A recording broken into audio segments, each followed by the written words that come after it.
Nous avons à présent toutes les configurations nécessaires pour pouvoir passer à la caisse. Et en cliquant sur caisse à ce niveau ou à ce niveau, eh bien, j'ai le formulaire où nous avons 4 boutons: vente, approvisionnement, grand livre et dernier reçu. Nous allons nous intéresser tout d'abord à l'encaissement. Pour procéder aux encaissements, nous passons par vente. Et arrivé à ce niveau, nous avons le formulaire que le caissier aura à utiliser tous les jours. La première chose à faire, c'est d'encaisser un frais pour notre apprenant. Je choisis frais CI, voilà, l'entrepôt frais CI. Donc, dès que je choisis l'entrepôt, ça me donne la valeur unitaire 55 000. Ceci entrera en compte pour définir le reste à payer quand il s'agit d'un produit d'un entrepôt lié au service contribution. Je choisis l'entrepôt que j'ai créé, frais CI. Je vois le niveau associé à cet entrepôt, c'est CI. Donc dès que je choisis CI, tous les enfants qui sont au CI, que ce soit CI A, CI B, CI C, etc., apparaissent dans le gombo. Choisis le client, donc apprenant. Donc je choisis donc l'apprenant, c'est Jean, donc je choisis Jean. Dès que je le choisis, il m'indique ici s'il est un ancien, définir son statut, s'il a des arriérés. Bon, s'il a un arriéré, cela est affiché là automatiquement. Par défaut, nos factures sont des factures de vente, c'est un cycle lié à la facture de normalisation. Donc, quand j'ai FV, le système sait que c'est un produit d'encaissement, une opération d'encaissement.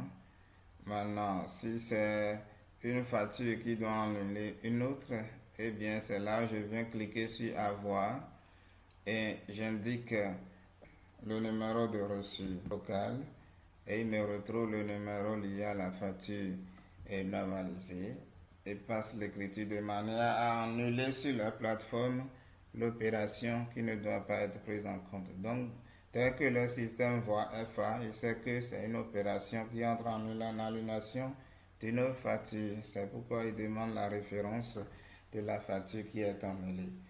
Donc, de façon ordinaire, nous aurons à utiliser la facture de vente. Et tant qu'il n'y aurait pas une réclamation, nous n'aurons pas utilisé ce bouton. Je vérifie la date où l'opération est faite. Si c'est la ordinaire, par défaut, c'est la date du jour. Donc, quand c'est un encaissement du jour auquel je suis, je n'ai pas besoin d'agir ici. Mais si c'est une écriture que j'ai oublié de passer un jour précédent, je peux simplement venir ici et choisir le jour et je passe l'écriture normalement. Par défaut, c'est la date du jour, donc on peut le laisser là et venir au niveau de produit. Donc je choisis le produit. Au CI, nous avons frais inscription prière. Donc si c'est ça, je le choisis. Il me dit le prix unitaire, voilà, 5000. Je choisis cela. Si la personne veut payer la première tranche en même temps ou une partie de la première tranche, je l'ajoute. Et je prends première tranche CI. Donc voilà, il bénéficie d'une réduction de 80%. C'est pourquoi il a défini automatiquement ce qu'il doit payer normalement au niveau de la première tranche, les 80%. Par rapport aux 20 000, lui, il aura payé 4 000. Maintenant, supposons que dans ces 4 000, il a apporté à la caisse 2 000. C'est là où je viens cliquer là et je mets 2 000. On avait affecté produit stockable, donc il me dit qu'il n'y a pas de stock, donc je ne peux pas passer l'écriture. Donc, j'enlève cette ligne carrément pour modifier le produit après, en conséquence. Donc, supposons que c'est sur les 5 000 qu'il veut payer 2 000. Donc, je mets les 2 000 là et c'est ça qui sera pris en compte pour ma facture. Donc je mets les 2000 et je clique, je valide maintenant. Si tout est fait pour normaliser, je peux cliquer sur normaliser pour envoyer l'écriture sur la plateforme de la direction des impôts. Maintenant que nous n'avons pas encore ça, nous pouvons valider et normaliser après, dès que tout sera prêt. Donc je clique sur le bouton valider. Voulez-vous être sûr? Oui, je fais OK. Voilà, il enregistre, il m'affiche la facture.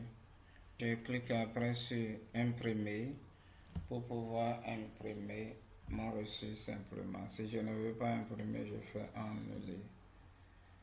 Et là, je sens le besoin d'imprimer à nouveau le reçu. Je clique simplement sur dernier reçu et j'ai encore mon reçu.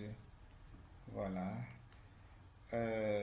Ou bien j'ai déjà passé 12 écritures et que je veux retrouver encore cette reçue, donc je viens au niveau de référence ici, je fais clic droit, je copie la référence et je viens au niveau de grand livre, je choisis la période du reçu et je fais afficher ou je mets le numéro de reçu directement là, je colle, je fais valider, le reçu vient et je peux imprimer facilement mon reçu duplicata